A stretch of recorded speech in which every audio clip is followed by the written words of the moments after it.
Olá, gente, boa tarde, bem-vindo ao Esporte aqui na telinha da RTV Record, com muita informação chegando para falar de Copa do Brasil e também, claro, falar do nosso Verdão do Oeste. É lá que a gente começa, a Chapecoense segue treinando para encarar o Internacional pela primeira rodada do retorno do Campeonato Brasileiro. Antes do treino, o meia Camilo foi para a entrevista coletiva e comentou o desafio em Porto Alegre. Novamente, o começo dos trabalhos da Chape foi aberto para a imprensa, mas depois a própria neblina se encarregou de fechar o treino. Um pouco antes, Camilo conversou com os jornalistas.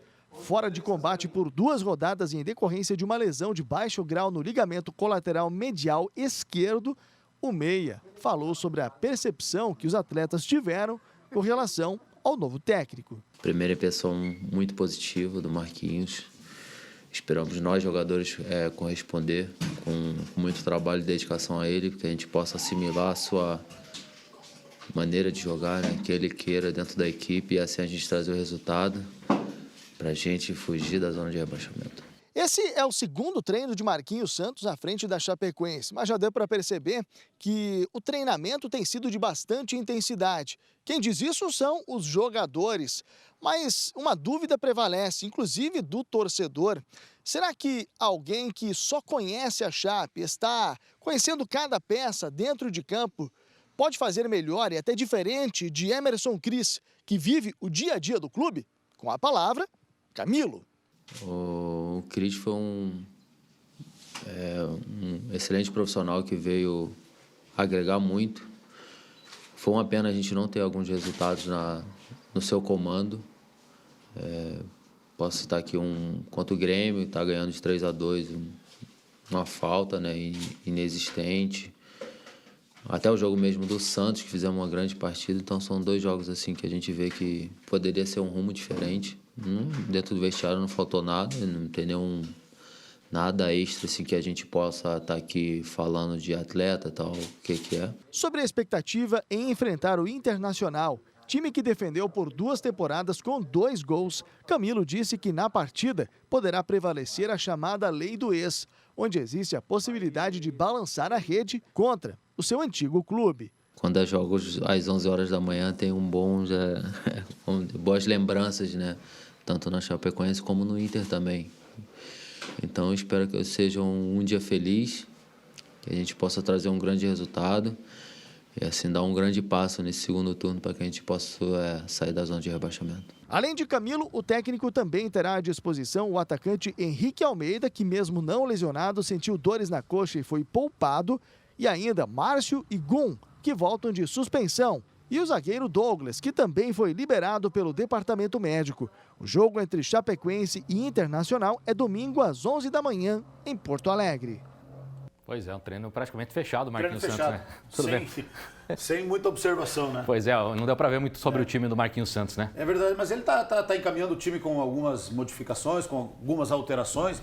E a grande novidade no time é o Renato. O Renato, aquele que veio do Avaí, que se esperava muito desse jogador, mas que infelizmente até agora não correspondeu à expectativa. Mas ainda há tempo. Então, para o Marquinhos Santos é tudo novo. Para nós já estamos vivendo esses jogadores, esse time, o momento da Chapecoense, desde o início do ano. Então daí a gente vai dizer, mas o Renato, que até agora não foi bem, vai ganhar uma nova oportunidade. Talvez é porque, e isso pode ser perguntado ao Marquinhos Santos, ele conheceu e jogou contra o Renato ano passado na Série B.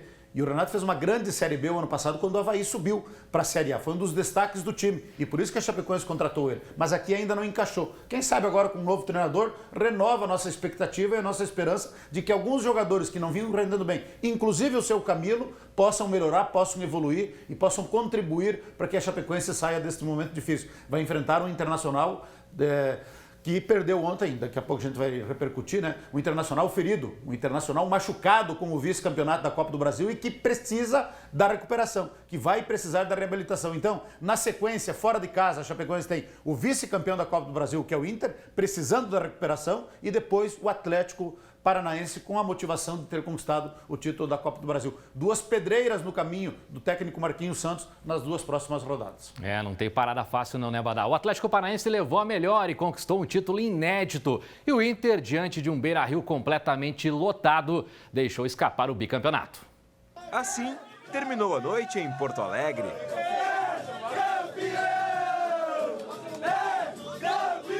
Eu já pedi autorização para o governador e o prefeito de Curitiba e já decretei feriado para todo torcedor rubro-negro. Ponto facultativo, tem que ir lá no aeroporto nos receber. E assim começou a noite na capital gaúcha. A festa foi grande. Mais de 50 mil pessoas participaram do espetáculo, digno de uma final de Copa do Brasil. Com todo esse apoio, o Inter foi para cima. Nico Lopes teve essa boa chance logo no início, mas parou no goleiro Santos. Pouco depois, Patrick tentou de cabeça. Só que aos 23 minutos veio a resposta. Na velocidade de Rony, na eficiência de Marco Ruben e na precisão de Léo Cittadini. Atlético 1-0. O troco colorado veio na base da pressão. Rodrigo Lindoso acertou a trave. Na volta, Nico Lopes empatou a partida e incendiou o Beira-Rio. A última oportunidade do primeiro tempo foi nesse cruzamento de Patrick, que por pouco não virou um golaço. O Inter precisava da vitória e voltou do intervalo atacando. Guerreiro arriscou. Rafael Sobis, em cobrança de falta, também. Em nova tentativa, Guerreiro e Vitor Cuesta não se entenderam. E o Wellington Silva, de longe, chutou por cima. Se o Inter tentava, o Atlético contra-atacava. Com espaços, os visitantes começaram a assustar, até que aos 51 minutos, depois dessa jogada sensacional de Marcelo Cirino, Rony marcou o gol da vitória. A festa foi toda deles aqui no estádio Beira-Rio. 2.300 torcedores viram o Atlético Paranaense superar, mais uma vez, o Internacional. Dessa forma, o clube conquistou, pela primeira vez na história, a Copa do Brasil. A gente que está sempre sob pressão e trabalhando no limite, a oportunidade de vencer a Copa do Brasil no Beira-Rio era a oportunidade de reconstruir um erro histórico, né? de retratar um erro histórico. Que uma das memórias mais tristes do torcedor atleticano foi ter que disputar uma Libertadores da América, uma final Libertadores da América em 2005, fora de casa, aqui no estádio da Beira-Rio, né? E sempre lembrou do estádio da Beira-Rio com tristeza. E hoje a gente muda a história e faz com que o Beira-Rio seja lembrado como um momento único, extraordinário, de alegria. Mais um capítulo está escrito na história do Atlético Paranaense. Mesmo fora de casa, a noite teve um final feliz.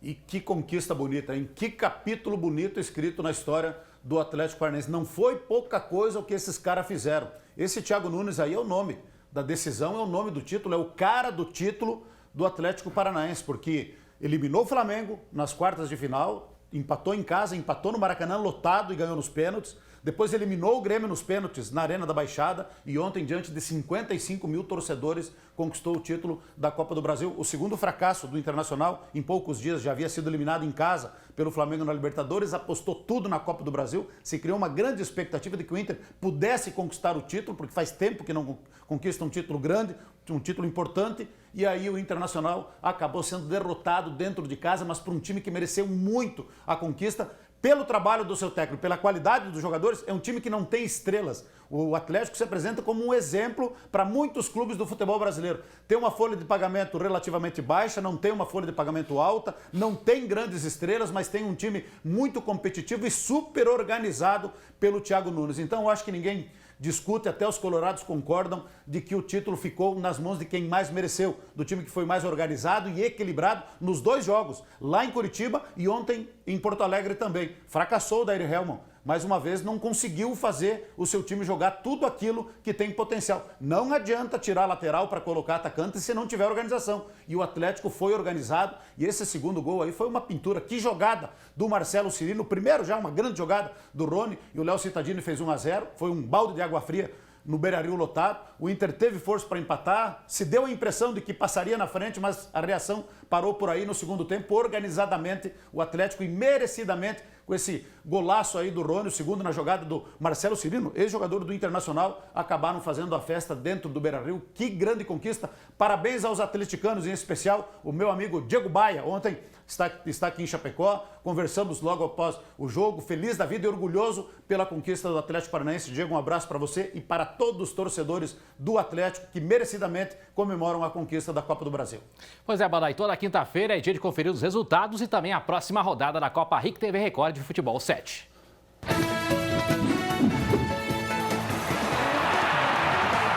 Na terça-feira foram 6 partidas pela Copa RIC TV.